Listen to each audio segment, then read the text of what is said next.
Hello, it's Ross Uthorn here again. Today we've got the crane push series workout, and we're just starting off with a warm up on the skipping rope, just because I haven't skipped for a while. So I'd just like to keep something, throw something different in, just to keep my body guessing.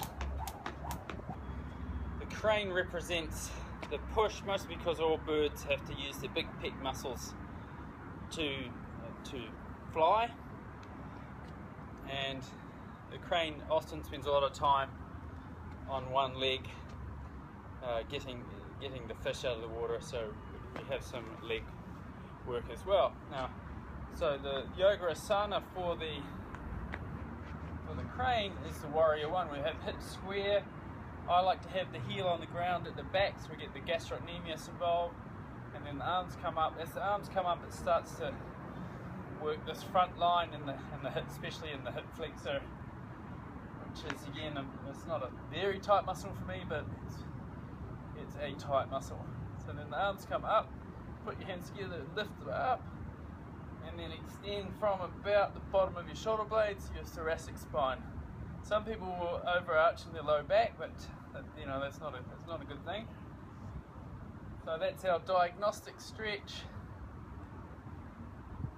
and our sort of all-encompassing stretch. It's one of the full yoga asanas for the front line. So hands go up, hips are square, heels are flat, and coming through there. Now we can break that down into several different stretches. We can do the pec major stretch and pec minor stretch. We can do a bit more focused hip flexor stretch, and we can also put a hamstring stretch in there. So for the pec stretch today, instead of using the wall, I'm going to use the TRX. Strict some mobility, so just pull the slack out of it on one side, put the hands through the cradle, forearm through the cradle up to the elbow, opposite leg stance. So we're getting this contralateral lines worked as well. Elbow, you can move the elbow up and down for if you like to do a lot of mobility or dynamic mobility, but I'm going to hold a static stretch there with the elbow slightly higher than the shoulder, and I'm just holding that there for about 30 seconds or so. So let's just imagine I've held that for 30 seconds, and then I'll just switch around to the other side. You can have a contralateral stance or that's an ipsilateral stance, excuse me, or a contralateral stance. Up to you. This left side's a little bit tighter in me, so you're going to ease into the stretch with an exhale, and using the stability of the TRX as helps with the purchase, and then just lean in the stretch. You can raise the elbow, or you can also rotate away to get that pec minor stretch in there and relax. You can then move on to this more of my favourite hip flexor stretch. So come down, you could put a mat underneath the knees, so I don't have one here today, but bring your legs against the wall so they're feeling secure. You come up and rotate, that keeps the hips square, and then move the hips forward, so it's a bit more isolated there.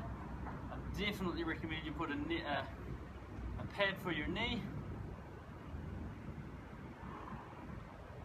And again, you can do a contract relax where you push your knee forward or try and drag your knee forward. Come through, change the side, through there. Now, of course, you can use the TRX, but I'm just showing you a different method.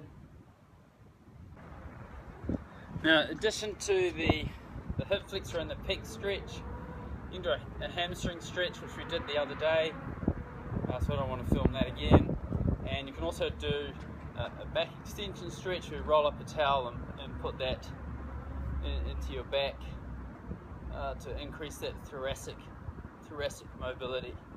Now, in terms of dynamically putting that new flexibility into my range of motion, we do the crane walk, which is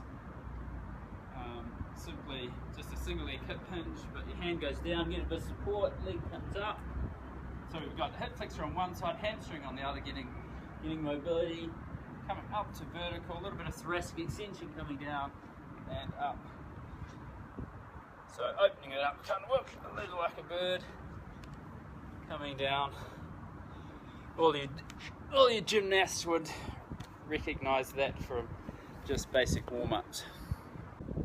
So the strength move today is the bench press. That's the major strength move for the crane, and we're doing a floor bench press, mostly because I'm still recovering from a shoulder injury, and the range of motion is limited by the concrete tiles here, and so it doesn't put my shoulder in too much of a inverted position and impinge on the joint.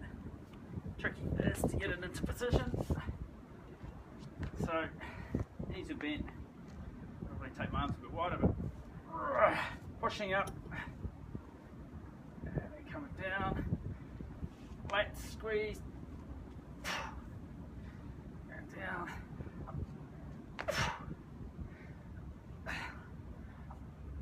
As fast as I can.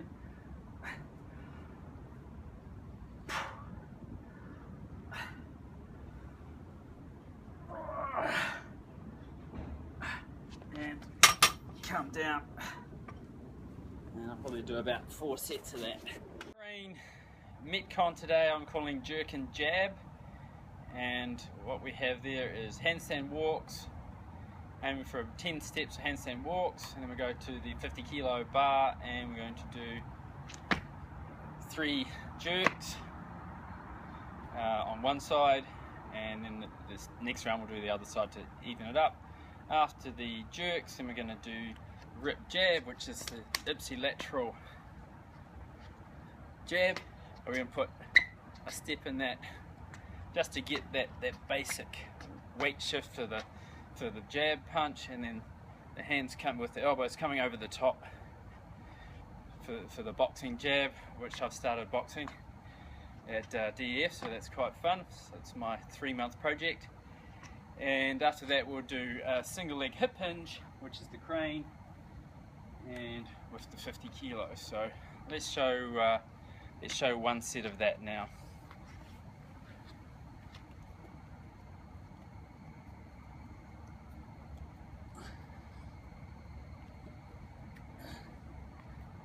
Sit.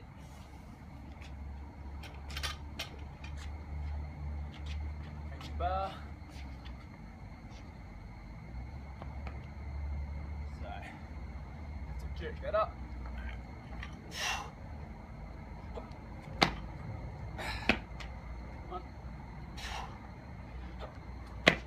So it's that warrior 1 position. Split jerk. And that's 3 reps. I'm choosing 3 reps because that's pretty much the weight, or the reps I can do with that current weight. And we come to the rip bar, so base hand's at 1, palm down. Power hand I'm putting in zone 5, palm down. Ipsilateral stance, I'm standing facing away from the anchor point. And just in slow motion, just to figure out, that's pretty much the end range of motion for me. So I'll just come back and should be standing with the hand by my jaw, but just keep it by the chest to start with. And it's just a small step, which is the push from the back leg and the punch with the jab. The elbow coming high, still touching the strap. Just 5 reps. Change sides. Ipsilateral stance for the jab. Check the end range of position. Seems about right. And then keep that elbow in contact with the strap. So just practice keeping the elbow high. 5 of those, and then we come into the single leg hip hinge. So just place my leg,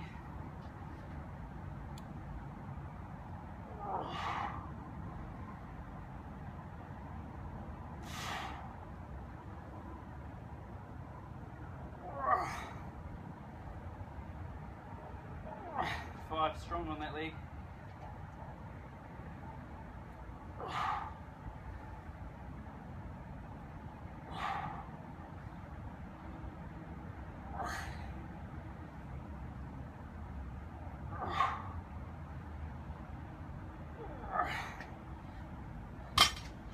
So that's one round. I'm going to do 4 rounds of all of those exercises. So I've done the 4 rounds of the jerk and jab Metcon, and now we're going to go to an accessory exercise for the bench press, and that's to work the isolated triceps. And we're going to do, just wipes the sweat off there, and use the TRX to do that. So TRX is at the adjustments mid-length, standing facing away from the anchor point.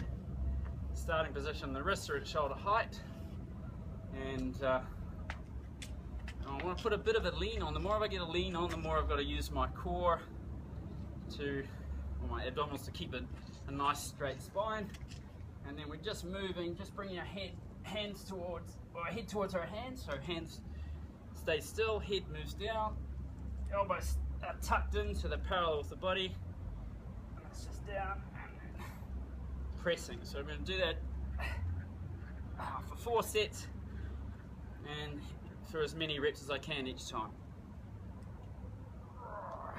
So the balance exercise for the crane is a handstand, so it's quite an advanced move and there's many progressions to do. I'm just going to show 2 variations today. One's an advanced level. Now I'm just going to press the handstand, see how long I can hold it, maybe take a couple of steps, and the second version I will just do against the wall, just for a hold, just to develop the arm and shoulder strength, just to stay in that position. So pressed handstand, this is your basic pressed handstand. Feet are wide. The idea is to get the shoulders, so the hips over the shoulders, and then just sort of a little bit of a cantilever as you straddle your legs up and manipulate the central gravity. So hands down, obviously requires a lot of flexibility in the hamstrings and the hips. Leaning forward, a couple of steps.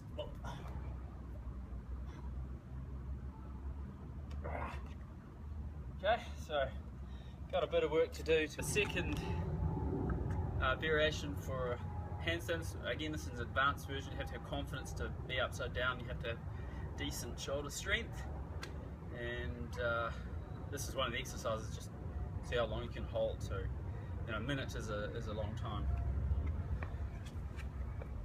So kicking up, I tend to slouch my back like that when I do the handstand.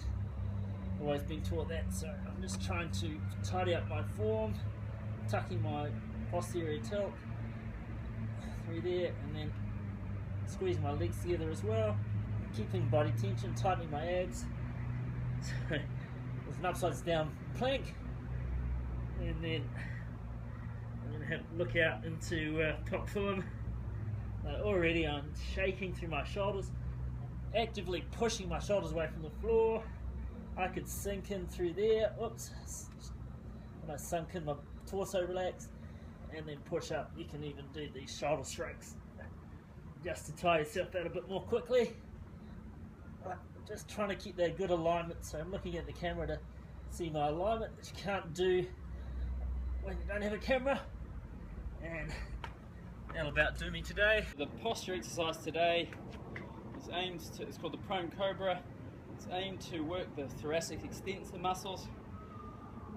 So instead of being at the desk position all day like a sloth, you're coming up and you're attaining a good posture. So that's a good posture, standing still. And we're going to just come down on the ground, put the arms down by the side. In toes, you can be your toes up or your toes down, and then it's a matter of lifting your torso up. I've got my butt squeezed, my abs are drawn in, and then externally rotate my arms, and then I tuck my chin in, and then pull the shoulder blades away from the ears, just to get the lower trapezius muscles working as well, and avoid the upper traps working, and hopefully I've got a good alignment.